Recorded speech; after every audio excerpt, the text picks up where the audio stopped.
Hi everyone. Yes, today we are talking about very important and crucial topic trauma. Mm. And today our co-host is our super guest.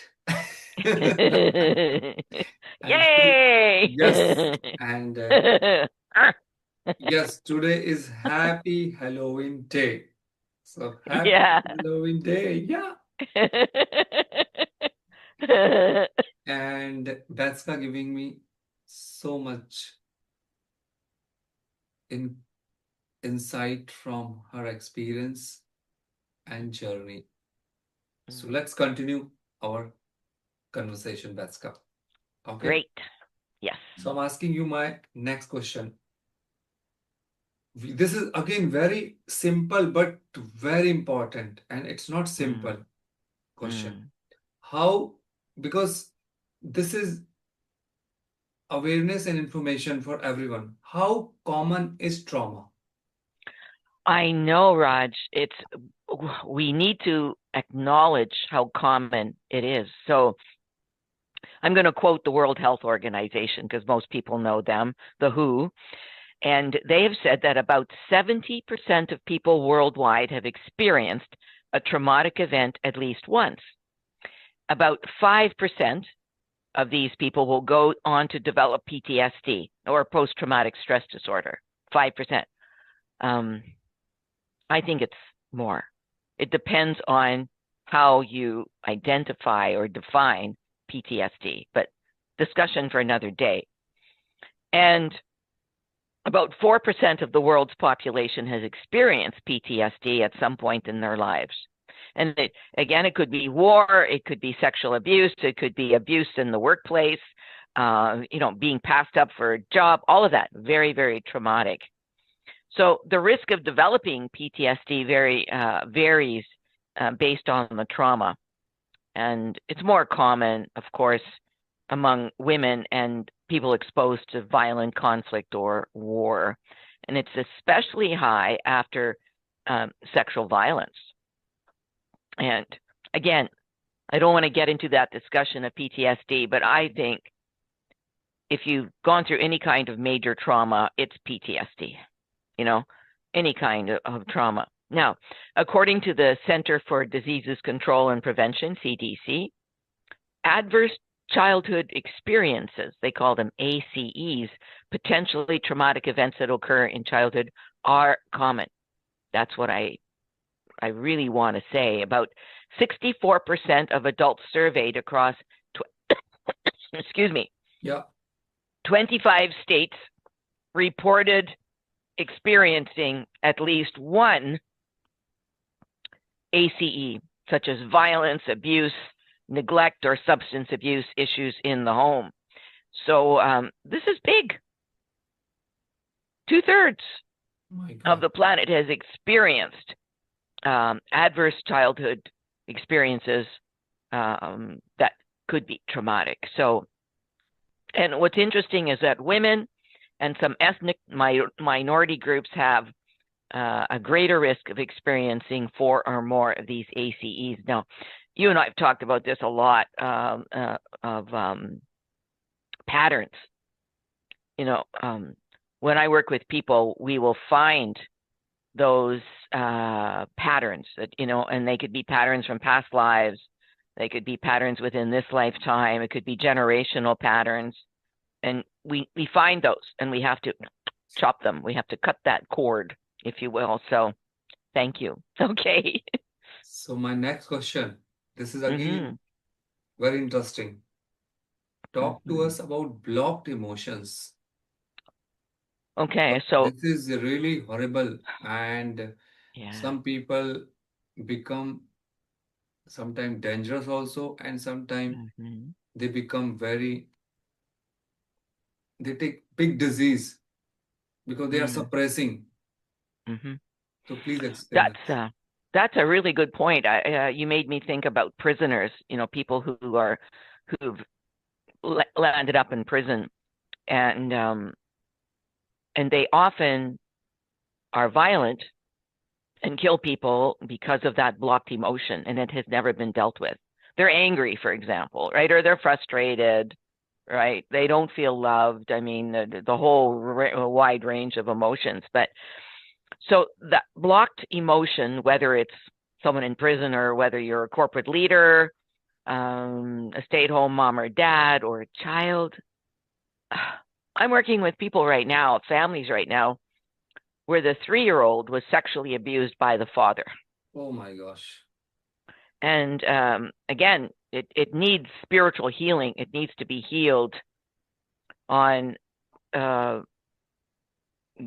deeper level than any other methodology we see on the planet today. So the blocked emotion needs to be accessed, acknowledged, and released. And to me, it doesn't matter at which age you find the blocked emotion and trauma, but ultimately, we must always look for the root cause, and often in former incarnations. And there's usually a whole chain of trauma. Again, the patterns. So spiritual healing finds the patterns that you may not even know exist. And there is no therapeutic or coaching tool that can do the healing. And here's the crunch here.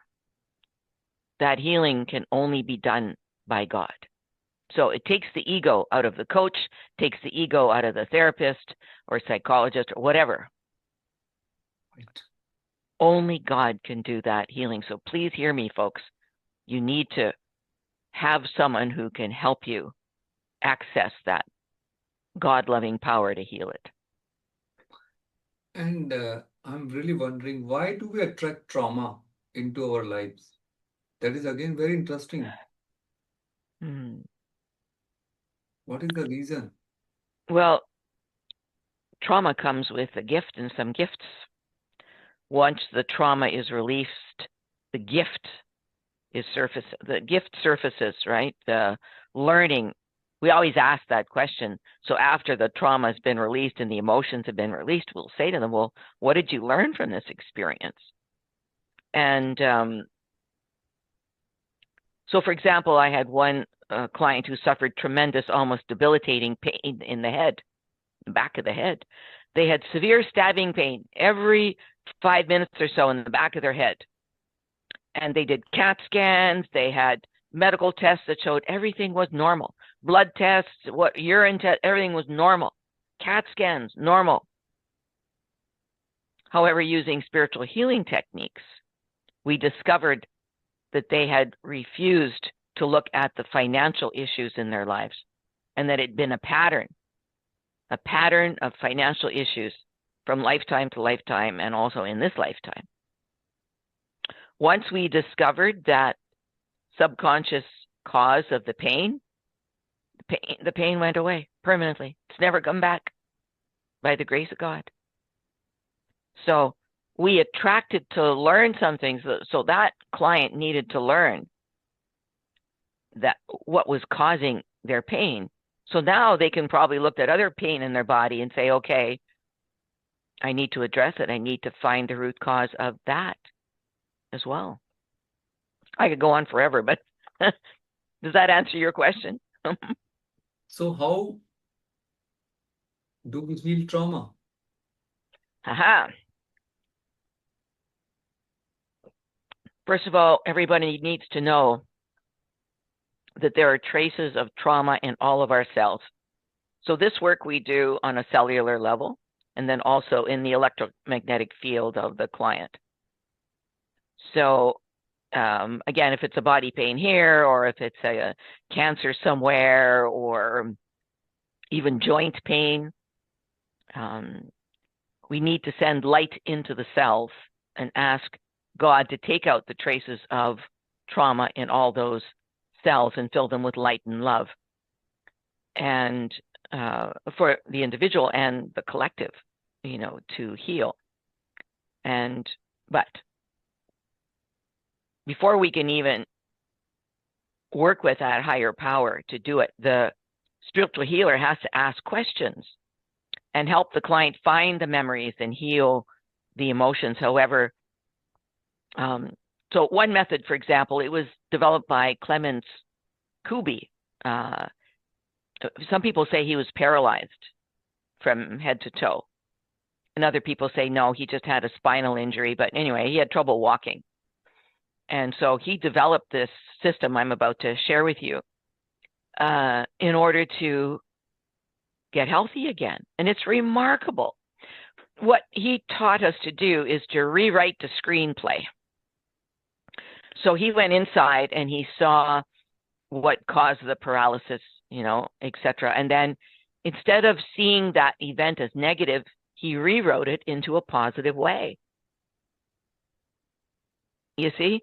So we have all these memories that are negative, and that negativity is causing the body to be paralyzed or in trauma or shock.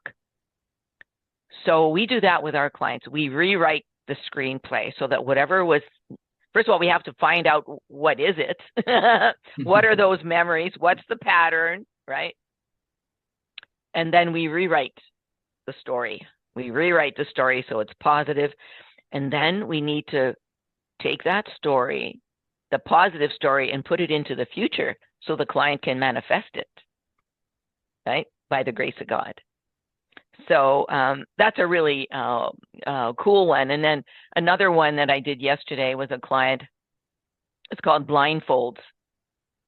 Really serious issue. Really serious issue. My God, I couldn't believe the depths of it. And I said to the client, when you close your eyes, you're going to see a wall. She said, yeah.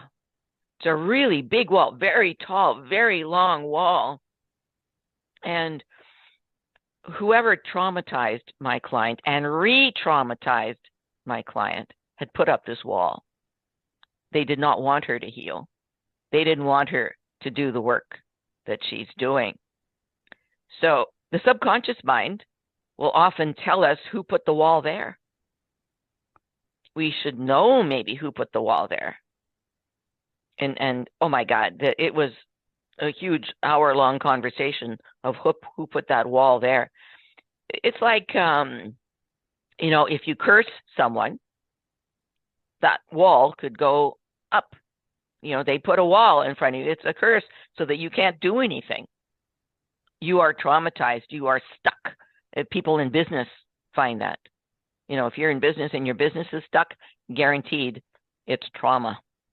Somebody has put a wall up. So we worked with the client to remove the wall. We invoked the services of angels and archangels and heavenly beings, nature beings, and so on, because the walls may be very thick. And the client cannot take that wall down. And again, hear me, normal coaching and therapeutic methods simply won't do it. So with this client, we saw who put the wall there and the grief it was causing her. It was massive. I couldn't believe it. So we eventually took the wall down.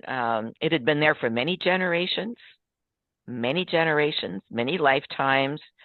And then the wall simply crumbled once the learning. It was so amazing to watch. So moral of the story is we never know how deep our trauma is until we look in through our wisdom eye and see it. So just a couple of, we have many, many methods that we use. I just gave you a couple there, but most of the time, the bigger healing has to take place by the grace of God. That's why it's spiritual healing. Yeah. Very interesting. It is, isn't it? Yeah. And what is the final comments on trauma? I would like to encourage everyone to look inside themselves, and actually you can even ask God to help you find your trauma, of what is causing some issues for you at work, at home, health level, and then find a spiritual healer to help you. Why? Because the negative emotions can adversely affect your health, can adversely affect your relationships. It can adversely affect anything in the 7 areas of your life. So don't sit there and do nothing. Ask your higher power, ask God, ask Buddha, ask Christ, whoever you believe in. Show me the events that have caused me my issues. And then you need to work with someone to help you get rid of them. It's really critical. So, Raj, what are you getting out of this conversation today? What was important for you? For me, for Yeah, me, for you. yeah, for me, be positive, take take action. Not only talk, talk, talk, talk. Take action Yeah, and move forward from the past learning and traumatic yes, incidents. Not yeah. all the time cribbing, talking, Mm, gossiping. Otherwise, you yeah, cannot get over from these situations. So, yeah. action, implementation, Mm, positive attitude with right direction, very important. Because, You're so I, right about, don't judge. Don't yes, judge others. You look inside yourself because the right. answers are there. Yeah. Because I have also gone through 3 times in a big trauma. So, no one helped me, only myself and my Mm, meditation helped me yeah.